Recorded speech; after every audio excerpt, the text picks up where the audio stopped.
Hi, this is Mike Callahan, Dr. File Finder, and welcome to your Butterscotch.com tutorial on what is a motherboard. This is a picture of a motherboard.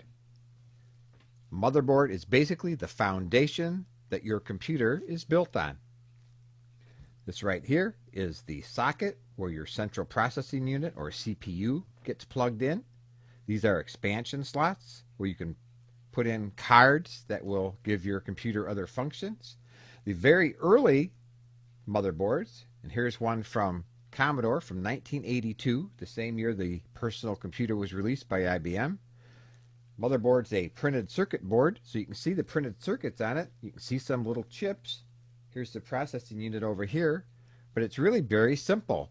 In the early motherboards, you had to install all of the facilities for peripherals like floppy disks, hard disks, and everything else. Sound, graphics. If you look at a motherboard from just 10 years later in 1992, you can see that there's a lot more going on here. There's more capacitors and resistors, more chips, bigger processor. The thing is that today's motherboards take on a whole range of functions by providing the sound, the graphics, the drivers for the hard drive, floppy drive, DVD drives, and lots more.